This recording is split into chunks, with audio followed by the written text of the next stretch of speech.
Hello everyone. जी तो इस video में हम लोग साइंस के लगभग 50 प्रश्नों को सॉल्व कराएंगे और ये सारे प्रश्न आप देख सकते हैं कि किसी न किसी एग्जाम में पूछे गए हैं। ये वो प्रश्न हैं जो अक्सर एग्जामों में पूछे जाते हैं। आप देख सकते हैं बीपीएससी में पूछा गया है, आरआरसी रेलवे में पूछा गया है, फिर बीपीएससी में पूछा गया है। इसमें टोटल आपको हम 50 प्रश्न कराएंगे और ये सारे वो प्रश्न हैं जो रनिंग प्रश्न के रूप में जाने जाते हैं साइंस के। तो आइए इस वीडियो को शुरू करते हैं। जी तो वीडियो को शुरू करने से पहले मैं आपको बता दूं कि यदि आप मेरे चैनल पर नए हैं तो चैनल को सब्सक्राइब कर लीजिएगा और बेल आइकन को प्रेस कर लीजिएगा ताकि मेरे हर वीडियो का नोटिफिकेशन सबसे पहले आप तक पहुंचेगा। तो चलिए इसको शुरू करते हैं। यहाँ पे देखिए आपके सामने यहाँ पे पहला प्रश्न देखिए। फिर से मैं बता दूं आपको, यदि आपने इस वीडियो को प्ले कर दिया है तो वीडियो को बिना स्किप किए हुए फुल वॉच जरूर कीजिएगा, इससे आपको बहुत ही ज़्यादा सहायता मिलने वाला है। तो चलिए देखिए पहला प्रश्न आपके यहाँ सामने यहाँ पे दिया हुआ है, आप देख सकते हैं प्रश्न को। यहाँ पे पहला प्रश्न है कि पौधे जो नमक युक्त मिट्टी में उगते हैं वो क्या कहलाते हैं। कुछ ऐसे पौधे होते हैं जो नमक युक्त मिट्टी में उगते हैं, उन पौधों को क्या कहा जाता है। तो उन पौधों को मैं बता दूं यहाँ पे कि इसका आंसर अगर आपको पता है तो आप अपना आंसर कमेंट कीजिएगा। मैं बता दूं कि यहाँ पे इसका आंसर यहाँ पे सी से हो जाएगा।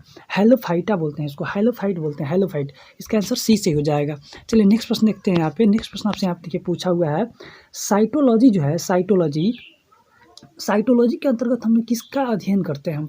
ऑप्शन यहाँ पे दिया है, जीवाणुओं का अध्ययन करते हैं, या फसलों का अध्ययन करते हैं, या कोशिकाओं का अध्ययन करते हैं, या जनसंख्या का अध्ययन करते हैं। यदि आपको इस प्रश्न का आंसर पता है तो अपना आंसर कमेंट करते चलिएगा कि आपका कितना प्रश्न 50 प्रश्नों में सही हुआ। ये तो देखिए दूसरे प्रश्न का आंसर मैं बता दूँ आपको कि कोशिका का अध्ययन करते हैं। मैं आपको बता दूँ यहाँ पे कि कोशिका का जो खोज किया था उस व्यक्ति का नाम भी आप याद करते चलिए यहाँ से। उसका नाम था रॉबर्ट हुक। क्या नाम था? तो रॉबर्ट हुक ने कोशिका का खोज किया था। देखिए आंसर रॉबर्ट हुक, ये नाम याद रखिएगा। चलिए यहाँ पे देखिए तीसरा प्रश्न आपसे यहाँ पे पूछा हुआ है। प्रश्न है कि संवहनी पौधों में पानी ऊपर किसके माध्यम से जाता है। देखिए जो पौधे होते हैं, पौधों में पानी जो है ऊपर के माध्यम से जाता है, वो किसके माध्यम से जाता है। तो यहाँ पर ऑप्शन दिया है, फ्लोएम टिश्यू द्वारा, पेरेनकाइमा टिश्यू द्वारा, या फिर जाइलम टिश्यू के द्वारा। तो मैं इसको बता दूं आपको, डी इसका सही हो जाएगा, जाइलम टिश्यू द्वारा। मैं आपको बता दूं, देखिए ध्यान से, पौधे में जल ऊपर जाते हैं तो ज से जल है, आज ज से जाइलम है, तो याद रखिएगा ज से जाइलम। चौथा प्रश्न आपसे यहाँ पे पूछा हुआ है। प्रश्न आप देख सकते हैं, चौथा प्रश्न यहाँ पे प्रश्न है कि मानक जंतु विज्ञान नामांकन में किस भाषा का उपयोग किया जाता है। ऑप्शन है लैटिन भाषा, फ्रेंच भाषा, स्पेनिश, या ग्रीक। इस प्रश्न का आंसर भी आपको यदि पता है तो कमेंट करते चलिएगा। देखिए चौथे प्रश्न का मैं आपको आंसर यहाँ पे बता दूं तो यहाँ पे आपका लैटिन भाषा हो जाएगा। इसका आंसर यहाँ पे ए से हो जाएगा। चलिए देखते हैं यहाँ पे पांचवा प्रश्न आप देख सकते हैं। पांचवा प्रश्न आपसे यहाँ पे पूछा हुआ है, जीनेटिक्स निम्न में से किसका अध्ययन है। जीनेटिक्स के अंदर हम किसका अध्ययन करते हैं, आपको ये बताना है। तो देखिए इस प्रश्न का आंसर आपको मैं बता दूं, ऑप्शन यहाँ पे डी से हो जाएगा, अनुवांशिकता और विचरण का अध्ययन करते हैं। देखिए बीपीएससी 2011 में ये प्रश्न पूछा गया है। चलिए 6 नंबर का प्रश्न आपसे पूछा है कि मेंडल के अनुवांशिकता का सिद्धांत किस पर आधारित है। आपको बताना है कि मेंडल ने जो अनुवांशिकता का सिद्धांत दिया था वो किस पे आधारित था। तो 6वें प्रश्न के आंसर मैं आपको बता दूं कि इसका आंसर यहाँ पे आपका सी से हो जाएगा, लैंगिक जनन पे आधारित है। चलिए अगला प्रश्न देखते हैं यहाँ पे। जी तो नेक्स्ट प्रश्न देखिए आपसे यहाँ पे पूछा हुआ है। प्रश्न है आपके सामने यहाँ पे, भ्रूण किस में मिलता है। देखिए ध्यान से, तो भ्रूण जो है वो किस में मिलता है ये आपको बताना है। तो ऑप्शन दिया है फूल, पॉइल्ड, बीज और कली। तो 7वें प्रश्न का आंसर आपको मैं बता दूं कि भ्रूण जो होता है वो बीज में पाया जाता है। तो आंसर इसका सी से हो जाएगा। जी देखिए यहाँ पे 8 नंबर का प्रश्न आपसे यहाँ पे पूछा हुआ है कि प्रकाश संश्लेषण होता है किस में होता है। देखिए ऑप्शन दिया है न्यूक्लियस, माइटोकॉन्ड्रिया, क्लोरोप्लास्ट, या फिर परऑक्सीसोम। तो इस प्रश्न का आंसर आपको मैं बता दूं यहाँ पे ऑप्शन सी से हो जाएगा, क्लोरोप्लास्ट में प्रकाश संश्लेषण की क्रिया होती है। जी देखिए यहाँ पे 9 नंबर का प्रश्न आपसे यहाँ पे पूछा है कि लैंगिक जनन से अनुवांशिकी विचरण कैसे होता है। देखिए ध्यान से, आपको बताना है कि लैंगिक जो जनन होता है उसके माध्यम से अनुवांशिक विचरण कैसे होते हैं। ऑप्शन दिया है जीन के सम्मिश्रण से, क्रोमोसोम्स में बदलाव से, या जीन के मिश्रण से, या उपयुक्त में से सभी। तो इसका आंसर यहाँ पे आपका उपयुक्त में से सभी यानी कि डी से ही हो जाएगा। चलिए देखिए 10 नंबर का प्रश्न आपसे पूछा है कि एड्स जो होता है वो विषाणु के लिए सबसे ज़्यादा आजमाई गई दवा का नाम बताना। देखिए यदि किसी व्यक्ति को एड्स हो जाता है तो उसके लिए सबसे आजमाई गई दवा कौन सी है, उसका नाम बताना है। तो उसका नाम यहाँ पे ऑप्शन ए से हो जाएगा, AZT यानी कि जिडोबुडिन। यहाँ पे ऑप्शन आपका ए से ही हो जाएगा। चलिए यहाँ पे देखिए 11 नंबर का प्रश्न आपके सामने यहाँ पे दिया हुआ है। प्रश्न है कि किस सूक्ष्म जीव के द्वारा हेपेटाइटिस बी की बीमारी। प्रश्न पूछा है कि किस सूक्ष्म जीव के द्वारा हेपेटाइटिस बी बीमारी होती है। तो हेपेटाइटिस बी जो होती है वायरस के द्वारा होती है, विषाणु के द्वारा होती है, तो इसका आंसर यहाँ पे ए सही हो जाएगा। चलिए देखिए 12 नंबर का प्रश्न पूछा है कि निकट दृष्टि मायोपिया रोग का संबंध किससे है। देखिए ये जो निकट दृष्टि दोष रोग जो होता है ना वो आंखों में होता है, तो इसका आंसर यहाँ पे डी सही हो जाएगा, आंखों से संबंधित है। चलिए नेक्स्ट प्रश्न आपको देखते हैं यहाँ पे जो पूछा हुआ है। ये तो देखिए प्रश्न अपने प्लाज्मा में जल का प्रतिशत कितना होता है। तो जो हमारे शरीर में प्लाज्मा होता है उसमें जो जल का प्रतिशत होता है वो 90% होता है, तो इसका आंसर यहाँ पे डी सही हो जाएगा। चलिए यहाँ पे देखिए आपको 14 नंबर का प्रश्न पूछा है कि एक कार्यशील महिला को प्रतिदिन प्रोटीन लेना चाहिए। देखिए यदि कोई महिला कार्यशील है तो उसे प्रतिदिन कितना प्रोटीन लेना चाहिए, ये आवश्यक है उसके शरीर के लिए, तो 45 ग्राम प्रोटीन उसे डेली लेना चाहिए, तो इसका आंसर यहाँ पे डी सही हो जाएगा।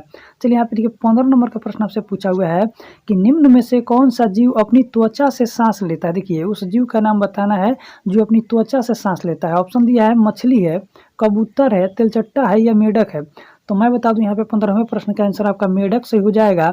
मेढक जो है अपने त्वचा से सांस लेता है, तो ऑप्शन यहाँ पे आपका डी सही हो जाएगा। जी देखिए 16 नंबर का प्रश्न पूछा है कि ब्लड होता है, देखिए आंसर रक्त होता है, क्या चीज़ होता है।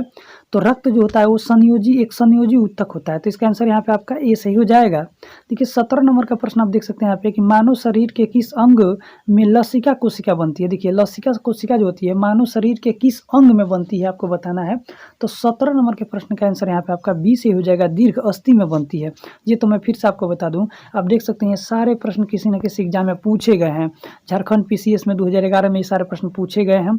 इसी प्रकार से इसमें जितने सारे प्रश्न हैं वो एग्जाम में पूछे गए साइंस के प्रश्न हैं। तो इस प्रकार से यदि आप वीडियो को प्ले करती हैं तो वीडियो को बिना स्किप किए हुए फुल बार जरूर कीजिएगा, क्योंकि यहाँ से आपको प्रश्न एग्जाम में देखने को मिल सकते हैं। जी तो देखिए यहाँ पे 18 नंबर का प्रश्न पूछा है कि सूची 1 रोग को सूची 2 उनसे उत्पन्न होने वाली कमियों से सम्मिलित कीजिए तथा सूचियों के नीचे दिए गए कोड का प्रयोग करके उत्तर का चुनना है। तो देखिए मैं आपको बता दूं यहाँ पे इधर सूची 1 और सूची 2 दिया हुआ है, इसको मिलान करना है। तो देखिए सूखा रोग जो होता है ना वो विटामिन डी की कमी से होता है, तो इसका यहाँ पे 1 हो जाएगा। बेरी रोग जो होता है विटामिन B12 की कमी से होता है। निशांतता जो होता है विटामिन ए की कमी से होता है, निशांतता का मतलब कि रतौंधी होता है। और स्कर्वी जो है विटामिन सी की वजह से होता है, विटामिन सी की कमी से स्कर्वी रोग होता है। तो इस प्रकार से आप देख सकते हैं कि ए का 1, बी का 2, सी का 3 और डी का 4 किस ऑप्शन में दिया हुआ है। तो देखते हैं कि आपको ए में दिया हुआ है, तो इस प्रकार से इसका आंसर यहाँ पे ए सही हो जाएगा। चलिए अगला प्रश्न देखते हैं यहाँ पे। जी तो प्रश्न यहाँ पे दिया है कि मधुसूदनी अंतःस्रावन एक है, क्या चीज़ है। तो मधुसूदनी जो है ना अंतःस्रावी वो क्या है आपको बताना है। तो मैं आपको बता दूं कि यहाँ पे आंसर आपका सी से हो जाएगा, पेंटाइड है, वो पेंटाइड है। मधुसूदनी जो है इंसुलिन वो पेंटाइड है, पेंटाइड। चलिए यहाँ पे 20 नंबर का प्रश्न किए निम्नलिखित में से कौन सा स्कर्वी रोग के इलाज में उपयोग आता है। तो देखिए मैं आपको बता दूं कि स्कर्वी रोग जो होता है विटामिन सी की कमी से होता है। अभी ऊपर वाले प्रश्न में हमने इसको सॉल्व किया, और स्कर्वी रोग विटामिन सी की कमी से होता है। विटामिन सी का सर्वाधिक अच्छा स्रोत जो है वो आंवला को माना जाता है, तो इसका आंसर यहाँ पे आपका सी से हो जाएगा, ऑप्शन सी से हो जाएगा। चलिए अगला प्रश्न देखते हैं यहाँ पे। ये तो प्रश्न आपके सामने यहाँ पे पूछा हुआ है, प्रश्न देख सकते हैं आप कि प्रशीतन रेफ्रिजरेशन खाद्य परीक्षण में मदद करता है, क्या मदद करता है। तो देखिए 21 नंबर का प्रश्न का आपको आंसर बताना है। तो इसका आंसर मैं डायरेक्ट आपको बता दूं यहाँ पे कि ऑप्शन यहाँ पे बी से हो जाएगा, जैव रासायनिक अभिक्रियाओं की दर को कम कर देता है और उसकी रक्षा करता है। देखिए 21 नंबर का प्रश्न यहाँ पे यूपी PCS 2011 में प्रश्न पूछा गया है। चलिए अगला प्रश्न देखते हैं यहाँ पे। जी हाँ तो 22 नंबर का प्रश्न पूछा है कि निम्नलिखित में से क्या तने का रूपांतरण नहीं है। देखिए तना का रूपांतरण नहीं है, उसका नाम आपको बताना है। तो 22 नंबर का जो प्रश्न है उसका आंसर यहाँ पे आपका ऑप्शन सी से हो जाएगा। शकरकंद का कंद जो है वो तने का रूपांतरण नहीं है, जबकि प्याज का बल्ब, अरबी घनकंद या आलू ये सब तना से ही रूपांतरित होता है। चलिए 23 नंबर का प्रश्न देखते हैं यहाँ पे। निम्नलिखित में से किसका निर्माण हमारे शरीर में नहीं होता है बताना है। देखिए 4 ऑप्शनों में से एक ऐसा चीज़ है जो हमारे शरीर में निर्माण नहीं होता है उसका, उसे आपको बताना है। जैसे विटामिन ए दिया है, प्रोटीन दिया है, एंजाइम दिया है, हार्मोन दिया है। तो मैं आपको बता दूं देखिए प्रोटीन हमारे शरीर में हो सकते हैं, हार्मोन भी हो सकते हैं, एंजाइम भी हो सकते हैं, लेकिन जो विटामिन के जो स्रोत हैं उसे हम लोग भोज्य पदार्थों से प्राप्त करते हैं। तो हमारे शरीर में क्या नहीं है, तो विटामिन ए जो है ना वो हमारे शरीर में नहीं है। तो 23वें प्रश्न का आंसर आपका ए से हो जाएगा। इसे हम लोग भोज्य पदार्थ खाने के माध्यम से हमें प्राप्त होता है ये। चलिए नेक्स्ट प्रश्न देखते हैं यहाँ पे। ये देखिए 24 नंबर का प्रश्न आपसे यहाँ पे पूछा हुआ है। प्रश्न है कि मनुष्य के अंगों में से कौन सा एक हानिकारक विकिरणों से सर्वाधिक सुप्रभाव्य है? आपको बताना है कि मनुष्य के अंगों में से वो कौन सा एक अंग है जो हानिकारक विकिरणों से सर्वाधिक प्रभावित होता है। तो 24 नंबर के प्रश्न का आंसर आपको बताना है। तो 24वें प्रश्न का आंसर मैं आपको बता दूं, ए से हो जाएगा। आँख जो है सर्वाधिक प्रभावित होता है। चलिए 25वां प्रश्न पूछा है कि एड्स होता है किसके माध्यम से होता है? तो एड्स विषाणु द्वारा होता है, यानी कि वायरस द्वारा होता है। तो आंसर यहाँ पे आपका डी सही हो जाएगा। आप देख सकते हैं यूपीपीसीएस में प्रश्न पूछा गया। प्रश्न है कि एनोस्मिया कहते हैं किसे कहते हैं? देखिए एनोस्मिया जो एक बीमारी है वो किसे कहते हैं? तो 26वें प्रश्न का आंसर आपको बताना है। यदि आपको इसका आंसर पता है तो कमेंट कीजिए। 26 नंबर का प्रश्न का आंसर यहाँ पे आपका बी से हो जाएगा। घ्राण संवेदना की कमी होने लगती है। घ्राण संवेदना की कमी को ही एनोस्मिया कहते हैं। चलिए देखिए यहाँ पे 27 नंबर का प्रश्न पूछा है कि शुष्का छिकोप का मनुष्यों में प्रकोप किस विटामिन की कमी से होता है? देखिए शुष्का छिकोप जो होता है ना, वो किस विटामिन की कमी से मनुष्य के अंदर होने लगता है? तो 27 नंबर के प्रश्न के आंसर आपको मैं बता दूं कि विटामिन ए की कमी से ये रोग होने लगता है। तो ऑप्शन आपका सी सही हो जाएगा। जी तो देखिए यहाँ पे 28 नंबर का प्रश्न आपसे यहाँ पे पूछा है कि मच्छरों के नियंत्रण हेतु प्रयोग होने वाली कीटभक्षी मछली कौन सी है? तो देखिए मच्छरों को कुछ कीटभक्षी मछलियाँ हैं जो खा जाती हैं, उस मछली का नाम बताना है। तो देखिए हिल्सा ऑप्शन दिया हुआ है, लेबियो दिया हुआ है, गेम्बुसिया दिया हुआ है, मिस्टस दिया हुआ है। तो इस 28वें प्रश्न का आंसर आपका सी से हो जाएगा। गेम्बुसिया जो होती है ना, वो कीटभक्षी होती है मछली जो मच्छरों को खा जाती है। चलिए 29 नंबर का प्रश्न दिया है कि किस शारीरिक प्रक्रम से प्रोथ्रम्बिन का संबंध है? देखिए ध्यान से, किस शारीरिक प्रक्रम में ही प्रोथ्रम्बिक का संबंध हमें पता चलता है, ये आपको बताना है। तो 29 नंबर का प्रश्न का आंसर आपका यहाँ पे रक्त जमाव से हो जाएगा, यानी कि आपका बी से हो जाएगा। चलिए यहाँ पे देखिए आपको 30 नंबर का प्रश्न आपसे यहाँ पे पूछा है एमिनियोसेंटोसिस। देखिए एमिनियोसेंटोसिस एक तरीका है जो बताता है, क्या बताता है? तो देखिए 30 नंबर का प्रश्न जो हो जाएगा, इसका आंसर आपके यहाँ पे भ्रूण के लिंग को बताता है। देखिए भ्रूण में जो बच्चे होते हैं और उसका आपको लिंग का पता करना है कि बच्चा लड़की है या लड़का, उसे पता करने का जो भी तरीका होता है एमिनियोसेंटोसिस कहलाता है। देखिए ध्यान से, तो इसका आंसर यहाँ पे ए सही हो जाएगा। जी अब देखिए यहाँ पे 31 नंबर का प्रश्न पूछा है कि BMD परीक्षण किया जाता है पहचानने के लिए, क्या पहचानने के लिए परीक्षण किया जाता है? BMD का परीक्षण किया जाता है। तो 31 नंबर का प्रश्न जो है, इसका आंसर आपका यहाँ पे सी से ही हो जाएगा। ऑस्टियोपोरोसिस का पता लगाने के लिए BMD परीक्षण किया जाता है। देखिए यहाँ पे 32 नंबर का प्रश्न पूछा है कि गोल्डन धान में सर्वाधिक मात्रा में कौन सी विटामिन पाई जाती है? तो गोल्डन धान में विटामिन ए की सर्वाधिक मात्रा में प्रचुरता होती है। चलिए अगला प्रश्न देखते हैं यहाँ पे। जी हाँ, तो देखिए 33 नंबर का प्रश्न आपसे यहाँ पे पूछा हुआ है। प्रश्न है कि कथन दिया है, यदि कोई व्यक्ति हरी सब्जियाँ खाना बंद कर दे तो उसे रतौंधी हो जाएगी। देखिए अगर कोई व्यक्ति हरी सब्जियाँ खाना बंद कर देता है तो उसे रतौंधी हो जाएगी, उसमें विटामिन ए की कमी हो जाएगी। तो सही बात है, विटामिन ए की कमी से रतौंधी रोग होता है, यानी कि कथन ए सही है और कथन आर दोनों सही है, और आर ए की सही व्याख्या करता है। तो इसका आंसर यहाँ पे आपका ए सही हो जाएगा। चलिए देखिए यहाँ पे 34 नंबर का प्रश्न आपसे यहाँ पे पूछा है। प्रश्न आप देख सकते हैं 34 नंबर का प्रश्न है कि डी ब्रिज ने किस सिद्धांत का प्रतिपादन किया? तो डी ब्रिज जो एक वैज्ञानिक थे, उन्होंने उत्परिवर्तन का सिद्धांत को प्रतिपादित किया। तो आंसर यहाँ पे आपका डी सही हो जाएगा। मैं आपको बता दूं कि ये देखिए यहाँ पे SSC 2014 में ये प्रश्न पूछे गए हैं। आप देख सकते हैं सारे प्रश्न एग्जाम में पूछे गए हैं साइंस के, तो ये रनिंग प्रश्न है। देखिए यहाँ पे 35 नंबर का प्रश्न पूछा है, इंसुलिन जो होता है, इंसुलिन क्या होता है? देखिए तो इंसुलिन जो होता है, 35 नंबर का प्रश्न का आंसर आपको बताना है कि क्या होगा। तो इंसुलिन जो है रुधिर शर्करा को घटा देती है। देखिए रुधिर शर्करा को घटा देती है इंसुलिन, तो इसका आंसर यहाँ पे डी से हो जाएगा। देखिए 36 नंबर का प्रश्न है, खुले परिसंचरण तंत्र वाले जानवरों में होता है। देखिए ध्यान से, जो खुले रक्त परिसंचरण जिन जानवरों में होता है उनमें हमें क्या देखने के लिए मिलता है? तो 36 नंबर का प्रश्न का आंसर यहाँ पे हीमोसील, उसमें हीमोसील होता है, यानी कि रक्त गुहा होती है। तो ऑप्शन यहाँ पे आपका बी से हो जाएगा। चलिए देखते हैं यहाँ पर अगला प्रश्न। जी हाँ, देखिए आपको यहाँ पे 37 नंबर का प्रश्न आपसे यहाँ पे पूछा हुआ है कि निम्नलिखित में से कौन सा एक प्रकार की मछली है, ये बताना है। तो 37वें प्रश्न के आंसर आपका यहाँ पे सी हो जाएगा। अश्वमीन जो होता है वो एक प्रकार की मछली है। 38 नंबर का प्रश्न आपसे यहाँ पे पूछा है कि डीएनए की द्विसूत्री संरचना का पता किसने लगाया था। तो डीएनए की द्विसूत्री संरचना का पता सर्वप्रथम जो है वाटसन एवं क्रिक ने लगाया था। तो इसका आंसर यहाँ पे आपका डी से हो जाएगा। आप देख सकते हैं कि एसएससी 2014 में ये प्रश्न पूछा गया था।